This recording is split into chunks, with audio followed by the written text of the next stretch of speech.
Hello. Last time we have discussed all about, we have talked about resistance, voltage, and then current. And these three variables are somewhat, we have discussed them separately or separate from one another. Ngayon, according to a certain someone that I do not know personally, but of course I know from our lessons during our college, during high school, and books. According to this person, all of these variables are interconnected with one another. Kaya nga kaya silang i-measure ng isang device lang, which is a multimeter. According to George Simon Ohm, okay, itong si voltage, si current, at resistance ay interconnected with one another.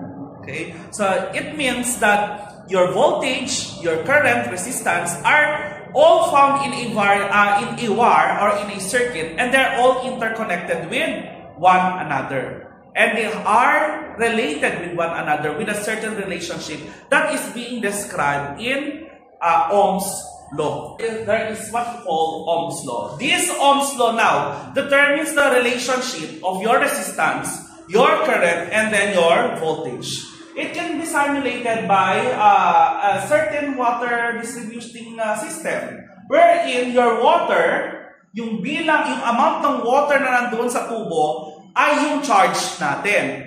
Tapos yung dami ng tubig na dumadaloy per given period of time, yung katulad sa metro ng tubig, yung umiikot doon, yun yung measurement natin ng ampere or the current. Yung water pump naman natin is the battery or the voltage source. And then yung voltage natin, yung pressure sa pump. And then your wire are your pipes. Ngayon, anong resistance dyan? Yung resistance po dyan, yung mga bato-bato. So that's the measurement of resistance. Okay, so parang sa tubig lang yan, yung dami ng pagdaloy ng charges ay parang pagdaloy lang ng tubig. Where in fact, your resistance now, okay, the greater the resistance, as you can see, di ba mas konti lang ang dumadaloy na tubig. So ganun din sa charges. So increasing the resistance will decrease the flow of current. Okay? So you have this formula now determining the relationship of current and resistance when your voltage is constant, wherein your current is directly proportional to your voltage and inversely proportional to your resistance. Sinasabi lang dito, di ba yung voltage natin, yun yung pagtulak, parang energy to move your charges. So if that is the case, of course, the greater the energy to move the charges, the greater the number of charges that flows in a certain circuit or in a wire. And of course, the greater the resistance, the lesser the current. Siyempre, kapag mas maraming pumipigil, mas konti lang yung dadaloy na current. So you have the formula wherein your V you have the equation pyramid VIR. Pero that's why in books, you could see that the equation for Ohm's law is V is equal to IR. Okay, so let's have this one as an example. Find the current of an electrical circuit that has a resistance of 100 ohms and a voltage supply of 10 volts. So given, sulat ulit natin, malaki natin sinusulat dapat si given. And then you have a resistance of 100 ohms. And then you have a supply of 10 volts. Ang hinahanap natin ay current. So sa formula kanina, current is equal to voltage over resistance. We're going to simply substitute your voltage, which is 10 volts, over your resistance, which is 100 ohms. So what's the answer? The answer is 0.1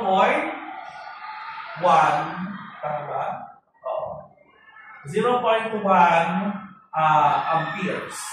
So 0.1 amperes. Simple as that. Just a simple substitution rule. Okay. Paano naman yan? What is the voltage if a resistance of 25 ohms produces a current of 250 amperes?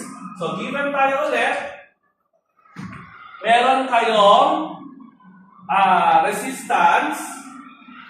Sabi niya doon, you have your 25 ohms na resistance, and then you have your current. which is equal to 250 amperes. Ang hinahanap natin ngayon, voltage. So voltage is equal to IR. So basta basis yun dyan yung equation pyramid natin. Okay. So IR. So yung current natin, it's 250 amperes. And then yung resistance natin is 25 ohms. So you're going to simply multiply 250 to 25. The answer will be 6,250. So we're looking for voltage. Volts. Napakalaki. Okay. And another sample problem, what's the resistance? If you have, I'll give it ulit.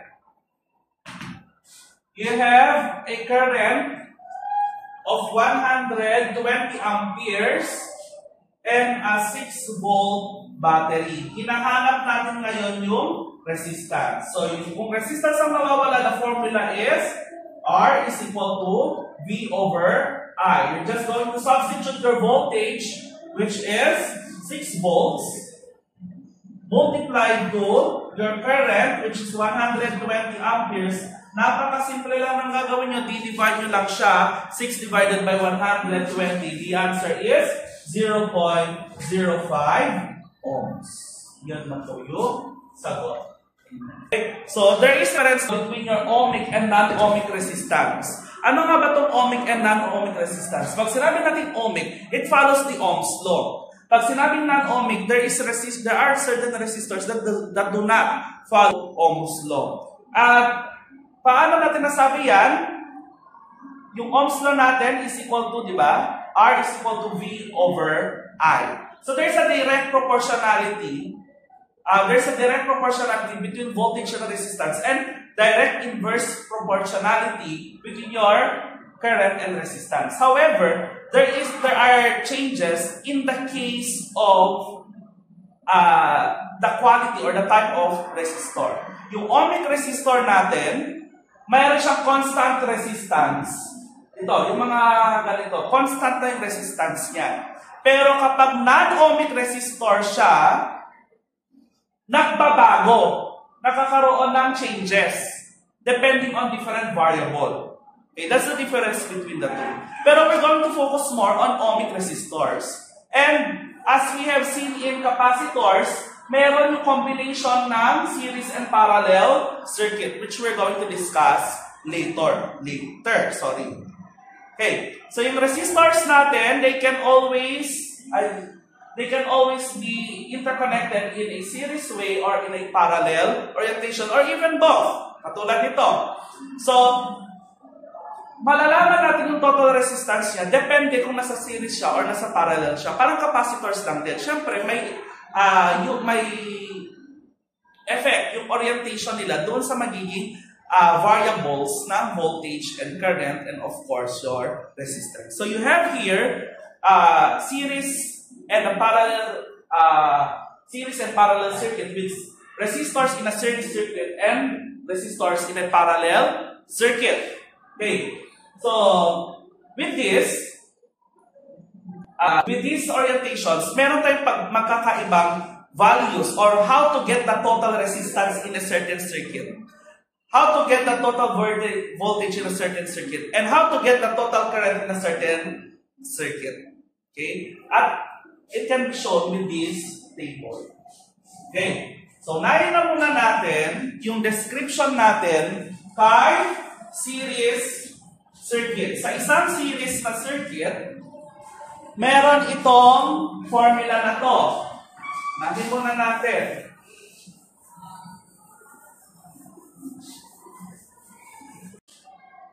You have here is you have a series circuit, and then you have your parallel. Okay, pagdating natin sa current, yung sa series circuit ninyo, sabi niya doon, IT is equal to I1 is equal to I2 is equal to IT. Dito natin makikita na yung total current natin sa series circuit ay equal lang to any of the individual current sa each resistor or component. Kasi kung makikita nyo dito, isang daloy lang naman ng kuryente isang linya lang naman ng kuryente ang dumadaloy sa bawat resistor. So kung anong current mo kay R1, yun din ang current mo kay R2, yun din ang current mo kay R3 sa series circuit. Okay, so ito yung relationship nila. Pero pagdating natin sa voltage, yung total voltage natin is V1 plus V2 plus V3 plus V4 and etc. is always greater than each of the individual voltages. Nahahati-hati po yung voltahe doon sa different resistor. Kunyari man, bumbilya yan, kaya nga mas bright yung nasa unahan kaysa yung nasa likuran ng yung mga susunod na bulbs sa series circuit. Wherein the total voltage, paghahati-hatian yan ng mga resistors. And then for the total resistance in a series circuit, the total resistance in a series circuit is always greater than any of the individual resistances. Kasi nga, pinagsama-sama mo na ngayon yung pagpigil ng different resistors sa iisang linya. So, syempre, kunyari, you have a current here, it will be slowed down by the first resistor. Already slowed down, papabagalin pa siya ng second resistor, at papabagalin pa siya ng third resistor. That's why the total resistance is always greater than any of the individual resistances. Sa parallel circuits naman natin, makikita nyo doon, I total is equal to I1 plus I2, etc. That means your I total is always greater than any of the individual current. Bakit?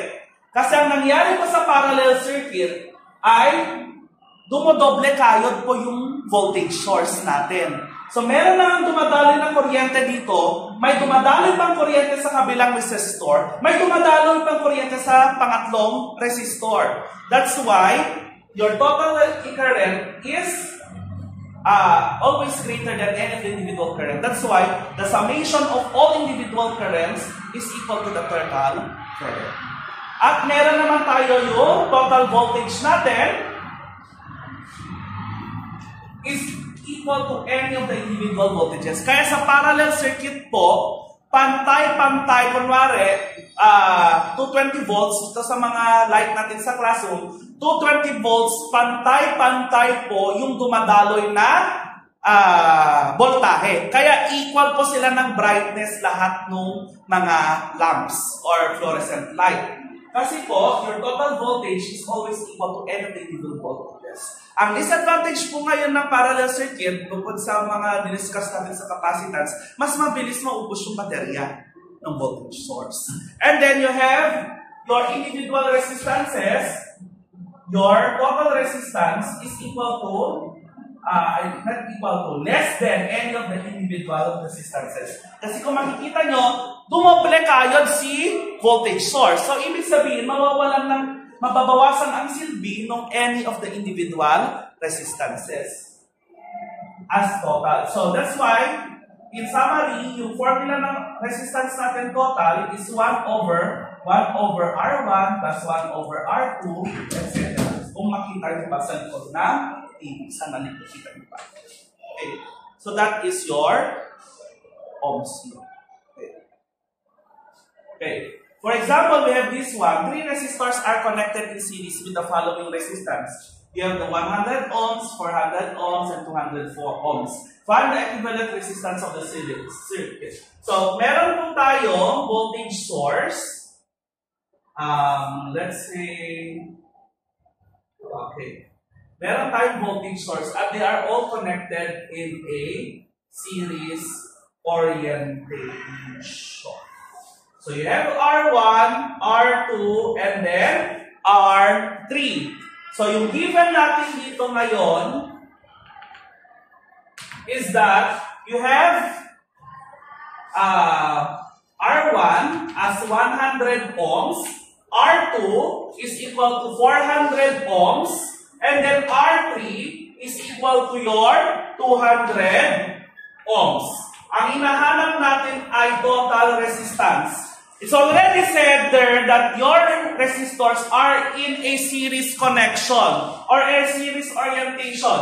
So, basing on the table that we have shown a while ago, in a series orientation, the total resistance is equal to the individual resistance, the sum of the individual resistances. So R1 now is equal to 100 ohms plus R2 is 400 ohms and then R3 is 200 ohms. Kung pag-aadin lang po natin yan lahat, that is all, those are all equal to 700.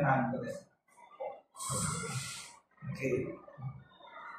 Ngayon, okay. So, yan yung ating total resistance. What if, sinabi niya doon, 7 volts. 7 volts po yung source. So, kung 7 volts yung source, ng total natin, pwede ba natin malaman yung total current? May total resistance tayo, tama? May total current, ay voltage tayo, tama? Pwede ba natin malaman yung total current? Pwede. Basta meron kang I total, basta yung meron kang total voltage, kung nasa voltage source, at meron kang total resistance. Wherein now, your current is equal to, total current is equal to total voltage and total resistance. Okay, so yung total voltage natin, 7 volts, at yung total resistance natin, 700 ohms. Okay, sasubstitute nyo lang. So 7 divided by 700, ilan yan? That is equal to 0.01 amperes. Tama ba ako? Paki-check na lang. Okay, so 0.01 amperes. Okay, so yan po yung ating tawag dito. How to solve total resistances. Yung individual resistances, kaya ba natin i-solve?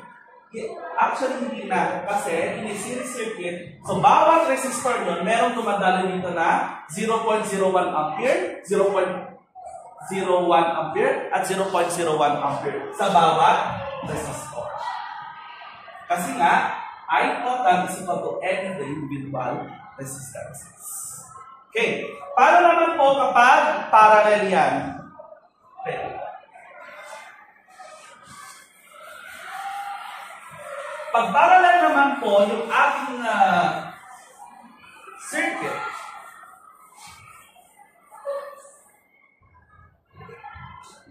so meron pa rin tayong voltage source at ngayon nakaparallel na yung circuit natin. Pero pareho pa rin yung resistances ng ating mga resistors. Okay. So yan. How are you going to find the total resistance? Of course, based on our table a while ago, the inverse of your total resistance is equal to the sum of the inverse of each of the individual resistances.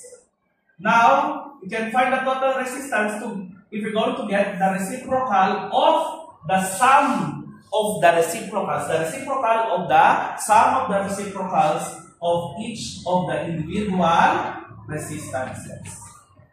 Ngayon, isa-substitute lang natin yan. 1 over R1 natin is 100 ohms. Plus 1 over 400 ohms plus 1 over 200 ohms. Ano magiging sagot niyan? Kung susolve po natin yan lahat, magiging sagot niyan is 57.14 ohms. So nakita nyo, bumaba yung resistance natin. At nakita nyo, mas mababa yung total resistance sa individual resistances. Bumaba siya pag ina-parallel circuit. Now, the question ngayon,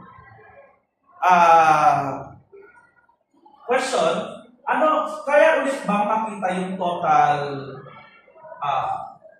current kung connected sila sa 7 volts? Pwede ulit. Gamitin natin yung Ohm's law wherein your total current is equal to your total voltage divided by total resistance. Sa substitute nyo lang, total voltage natin 7 volts divided by 57.14 ohms. And then, what is the answer? Sagot natin ay 0.12. amperes. Yan na po ang